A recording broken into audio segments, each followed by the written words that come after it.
This video will show you how to bleed Shimano brakes. This is something that you have to do if your brakes start to get spongy. In other words, the lever feels soft and the braking performance declines. It's also something that you have to do when you get a new set of brakes and you've got to cut the hydraulic lines to make them fit your bike. I did make another video that shows you actually how to cut and reinstall the hydraulic lines. So if you're doing that, watch that video first and then watch this one on how to bleed the Shimano brakes. Here's what you're going to need to do this. You may need a 5mm wrench, especially if you're doing the rear brake, and that's to remove the caliper from the bike. You're going to need a 3mm Allen wrench, a 2.5mm Allen wrench. You're going to need this bleed block, and that's to put in the caliper because you've got to take the pads out before you do this. You're going to need a 7mm open-ended wrench, and then you're going to need some hydraulic fluid, some mineral fluid from Shimano. And what's nice about working with the Shimano brakes is this is mineral oil and it's not DOT brake fluid, which can be corrosive. So this, if you get it on your bike, it's not going to corrode the paint. So it's really easy to work with. You're also going to need this, it's called a Shimano bleed tool, and it's only about $5. And it's a really nifty tool. And this is the box that it comes in, so bleeding tool from Shimano. And then you're going to need some rubbing alcohol to wipe everything down when you're done with a rag or paper towel. Usually with this kit comes this tube, and this is to put on the bleed nipple. It's also very helpful to take that tube and wrap a plastic bag around it with a rubber band. So when you're bleeding the brake system, the mineral fluid can go inside the bag and not spill on the ground. The first step is to remove the brake pads from the caliper. And you will most likely get a little mineral oil on the caliper. And if you ever get mineral oil on the pads, it will ruin them and they have to be replaced. So take your 3mm Allen wrench, remove this bolt. And I already removed it, but there's usually a little retaining clip on the end of this that you need to pull off before you unthread the bolt. So pull that out. You're going to pull out the pads. Make sure you set them aside in a place where you won't spill any mineral oil during this process.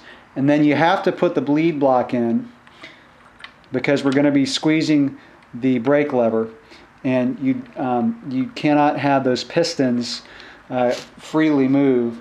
They have to be able to squeeze down on that bleed block.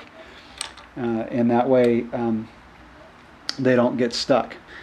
So I've got the bleed block in place, and I'm going to take my bolt and just, you don't have to tighten it all the way, just enough to hold that bleed block in place. And now you want to rotate your lever up so it's parallel with the ground, and you may need to loosen that with a 4mm Allen wrench to do that. So I've got this pretty parallel. And now I'm going to take my 2.5mm Allen wrench and loosen this bleed port screw right here. So I'm going to just take this off, and now we're going to install the bleeding tool. And this has a little base so you can set it on a workbench or on the ground. It also has this little plunger so that you can have mineral oil inside and not have it coming out when you install it or remove it. This will just thread onto this bleed port.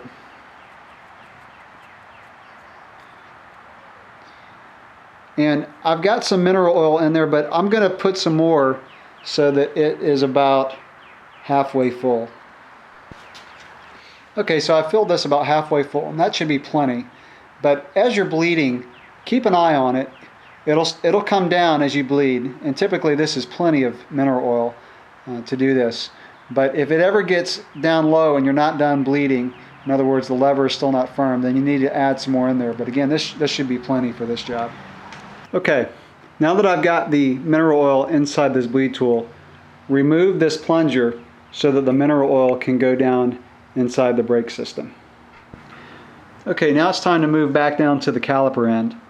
And since this is a front brake, the caliper is much lower than the lever, so I'm going to leave it on the bike. If you're doing a rear brake, you're most likely going to need to remove the caliper and just let it hang down from the bicycle.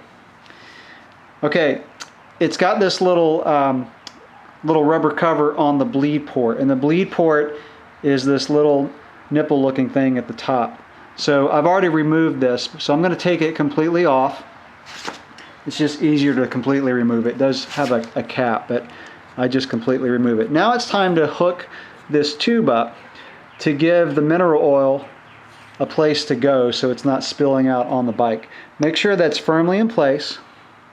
Now I'm going to take my 7mm open-ended wrench and I'm going to loosen this bleed nipple. Now as I do, I'm going to see mineral oil start to fill the tube, and it's using gravity to feed it in from the bleed tool at the lever, and that's bleeding down inside the tube. And what's happening is any air bubbles that are inside are getting flushed out, and oftentimes you'll actually see bubbles come up inside. Leave that open a little bit, and again, keep an eye on the bleed tool, make sure that it's not getting too low. And now I'm going to close it off, and I'm going to check the lever. Okay, this lever feels firm. If it's not all the way firm, what you can do is put your wrench on, squeeze the lever, and you may have to have someone help you do this if you're doing the rear because you can't reach usually both. As you're squeezing the lever, open it with the wrench, close it before you let up on the lever, and then repeat that process maybe 3 or 4 times, and that's going to get some air bubbles out of the lever. So again, while squeezing the lever, use the wrench to open the bleed port, close the bleed port before you let up pressure on the lever, and then, like I said, repeat that 3 or 4 times. So I've got a really firm lever feel on this brake, so I am done with the bleed. Now it's just time to make sure this bleed nipple is tight. Okay, I'm going to remove this. I'm going to put the cover back on the bleed nipple, and then I'll go up to the lever end, and I'm going to remove the bleed tool. Alright, before you put the pads back in, take some rubbing alcohol on a paper towel or rag and really wipe down the caliper. Okay, make sure you get any bit of mineral oil off of the caliper. And I'm going to do the same thing in a minute up at the lever. So I've got all of any mineral oil that would have spilled out. And usually you'll get at least a few drops that come out. I'm also going to go ahead and take out the bleed block at this time. And I'm going to just take that same paper towel and just kind of get down inside there. Now, just as a note, you probably know this, but let me say it. Never squeeze a brake lever if you don't have either a pad or set of pads with either a rotor inside or one of those orange things that slip inside the rotors if you're transporting the bike, or a bleed block. Never allow the pistons to freely move by squeezing the lever. There's got to be something in there to give pressure to them. Okay, now it's time to put the pads in, and wash your hands real good. Make sure there's no mineral oil before you handle brake pads on your fingers. So these do have a left and right, so make sure you pay attention to that. Also make sure your spring excuse me, is still in there. So all you do is slide those in, put your bolt in, and then tighten them down and put your retaining clip, if you can see that, back on the other side. Okay, back up at the lever end, I'm going to put this plunger back down inside a little hole here so that I can remove this and mineral oil will not spill out.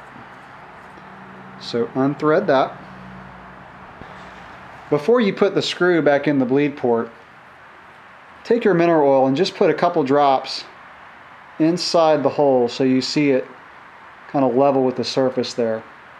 And that makes sure that that reservoir is totally full before we put the bolt back on.